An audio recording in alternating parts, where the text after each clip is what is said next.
Dust slapped against his boots before he heard the first scream. He rode into the square with the sun low and the town's boards creaking like old bones, and what he saw made his ribcage hollow out. 5 women hung upside down from the auction post, their braids dragging the dirt, their faces caked with dust and dried tears, their skirts tied tight around their waists. Men leaned from the balcony and spat jokes like bullets. A hand-painted sign read, "Auction Today," and a sheriff's badge winked in the crowd like permission.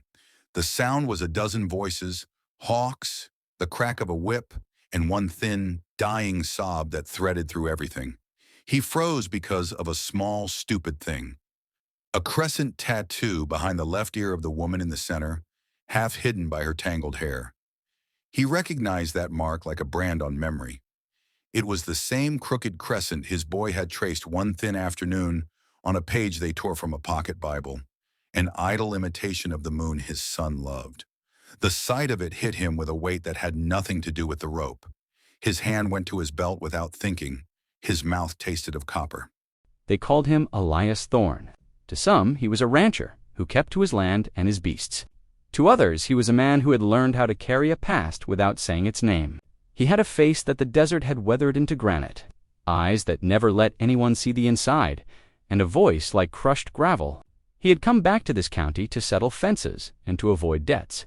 But the crescent behind that woman's ear lit a debt dead and buried, and pulled it up by the roots. Asterisk. He watched the auctioneer slap his palm on a ledger and call for bids. The men around him naming prices like they owned the world. A man on a horse cracked a joke, and the rope on the farthest girl shifted.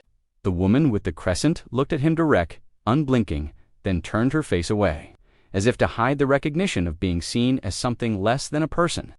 In that moment, Elias knew he could not ride away. Asterisk, he didn't go in like a preacher. He walked through dust and eyes until he stood before the post, his hat low. The crowd parted back, surprised by how little of him rose above the boards. "You put them up for sale," he said, and his voice rolled over like a winter storm. It was short. It was a question that had teeth. "Asterisk, mind your mouth, Thorne," the auctioneer said, and spat tobacco. "This is business." Asterisk, business, don't hang women. He let the rope creak. "You got a godforsaken taste for profit, but you ain't God." Asterisk, laughter. The men had the sort of easy cruelty bred in towns where flesh traded hands. One reached for his gun. Elias's hand was there first. He did not brandish. He moved like a man who respected the slow certainty of violence. He unbuckled his pistol and let it rest in his palm. The sound of a leather strap was a promise. Asterisk, ride back. Elias, the man on the horse, called, the pistol in his grip an answering echo. "This is business." Asterisk, "I'm paying for what I need." Elias's words landed flat and final. He moved with the economy of someone who'd left no soft parts, and in 2 breaths he had closed the distance between the post and the man with the whip. There was a flash steel and a shout hand, then the world thinned to a strip of motion. He dropped his hand to the woman with the crescent's ankle and cut the rope with the tip of his knife. She swung like a bell, eyes wide and uncomprehending, but she did not fall into the dirt. He steadied her and felt her weight like scripture against his forearm. Asterisk, a pistol barked. A man lunged. Elias's gun spoke once and landed a fist on a jaw. Another man tried to tackle him and hit the deck. In the chaos, the eldest of the women, her hair shot with gray, her neckline tattooed with lines of survival, slid from her binding and fell into his arms. The crowd had not expected mercy. They did not expect a man like Elias either. Asterisk, he did not rescue them all clean. The middle of the square became a kitchen of smoke and shock. A boy in the crowd was pushed down by a boot and hit his head on the wood. The earth drank his cry. Elias swung like a body that knew how to take a hit and give one back. And when the sheriff finally hissed for calm, it was with the rasp of a man who'd seen his own throat in the noose. The men who'd held the auction retreated with bruised vanity and empty pockets. They left as much for the law as for fear. Asterisk, by dusk, he had 3 women sitting on crates behind the livery, their backs to the warm board, shaking but alive. The one with the crescent fingered the small moon tattoo through the grit and did not meet his eyes. The eldest watched him with the slow suspicion of someone who had seen too many saviors, and none of them had healed. The other two whispered in Tohono words like knives and soft prayers. He caught fragments children taken a canyon wash with blood, a smoke-scented night when the tribe was broken open. Those words put pins in him, taken to the North Ridge, a mine where men dug with fingers and sold with contracts. Asterisk, at night they would not sleep near him. They huddled, shoulders turned, as if his shadow could still be a lash. He moved a ways off and lit a fire small as guilt. The flames painted him in orange and told secrets only the dark would keep. That crescent tattoo haunted the spaces between his ribs. He had a past that tasted like iron, his boy taken once, and Elias promising the moon to a mother whose hands he had held as she buried her son. The mark was not a random flourish. It was the seal of a small band that had once hidden boys and girls from raiders by carving the moon into their skin so they could be recognized at night. To see that symbol meant faces from his old life had been dragged into this dust. Asterisk, the eldest woman came to him then, slow and careful. The lines around her mouth were the roads of a map.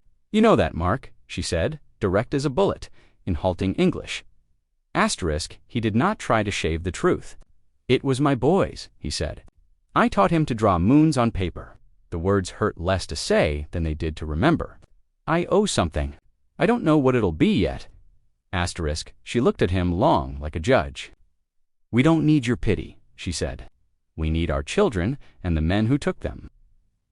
Asterisk, they set out at dawn. The desert opened up, a clean and merciless place, and Elias rode at the front with the three women and the fourth. The moon-tattooed woman wrapped around his saddle like a shadow. The trail showed them where it wanted. Broken brush. A footprint that did not belong to the townsmen. The char of a campfire eaten down to coals. They followed signs with a quiet that felt like prayer shreds of cloth snagged on cactus, a child's carved domino bone. Tracks that cut across each other like lies. Asterisk, they found a clue that made the world colder. A scrap of a trade receipt stashed under a rock, stamped with the mine's brand. It led north into a canyon with teeth. The sun dug at them all day. Once, they were nearly walked into an ambush. Two riders leaped from a wash, and the world became the sharp taste of lead. Elias wheeled and fired, the sound huge in the enclosed slot canyon. One of the women hissed and fell. A bullet had grazed her shoulder. Elias took the hit meant for her. It grazed his forearm and chewed flesh, but gave him nothing to show off but red and grit. Asterisk, they slithered to the canyon's lip and saw it. A fort of corrugated metal and wooden palisades. Men with rifles propped like statements, a banner of stolen iron swinging in the thin wind. The place smelled of grease and the low, hungry stink of men who'd long since lost whatever mercy they'd been born with. 10 to 20 of them, maybe more, and children's cries locked inside like caged birds. Asterisk, Elias leaned back and breathed. They could have gone balls out and charged. He had not lived as long as he had by wasting lives to passion. He made a plan 3 moves ahead, simple as a trap and clean as regret. He sent the moon-marked woman and a second quiet women who held knives, like prayers, to cut through a fence and open a back gate where light met shadow. The eldest and the other woman would create a distraction, dog-like, shouting. A wash of feminine fury they'd kept honed for years. Elias would take the front, like a magnet pulling the iron. Asterisk, they moved like a single organism that had finally decided to act. The eldest stepped out in the open under the sun and began to scream a sound not of panic but of accusation. Men peered over the palisade. She spat names and curses in their faces, and in the confusion the back gate eased. The women slipped inside with lean, sure steps and quickly found the children in a low, damp cellars, mauled bodies wrapped in burlap, eyes rimmed with fever. The children clung to them like leaves to a branch.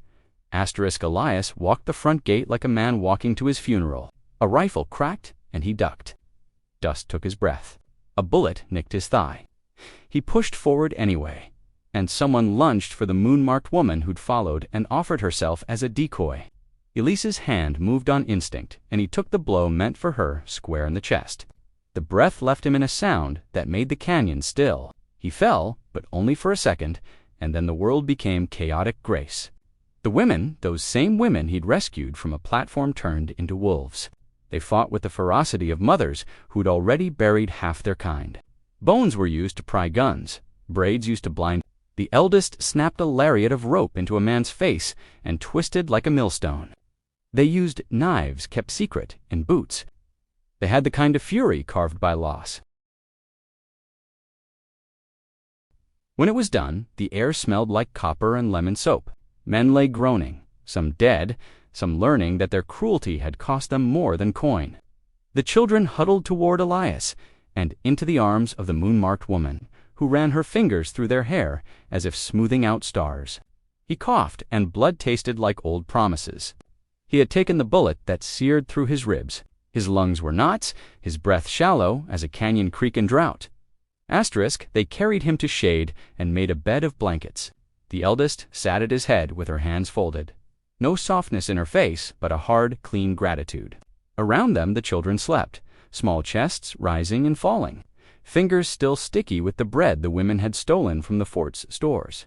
The moon-marked woman thin fierce, a crescent, like a secret behind her ear placed, her palm over the small of his wound, and smelled of smoke and something like sage.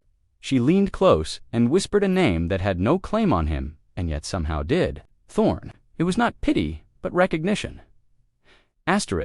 He would have died right there if it were not for grit and luck and the steady hand of the eldest woman. Her touch was a map back to life, a boiled leaf poultice, a tight bandage, a quiet hum that fixed his nerves with something older than prayer. The children woke to a soft world and called him Mr. Thorn, as if a dozen new truths could be learned in the space of a morning. They pressed small, sticky hands to his face, and he let them. When the elders gathered to decide what to do next, the eldest woman took his hand, and the crescent marked, one placed a child's bracelet into it, carved bone and a feather, crude as any promise. Elias looked at the bracelet, and then at the woman with the crescent. She nodded with the small dignity people have left after everything is taken. "You saved us," she said. "You paid your debt." He did not use the word hero. He knew what his life had been, a long ledger of losses and half-ins. He had been dragged back into a debt he thought he'd buried, and in paying it he had only dug a deeper hole for himself. But there was a light in the eldest woman's eyes that made him remember his son's laugh. And that was a thing he could not sell for gold. They left the canyon behind like a lesson not to be repeated, and the town where the auction had been rusted away under their passage. The children were taken to the mesas, where the tribe had a lean, resilient future, and the women rode with a quiet that suggested something like trust.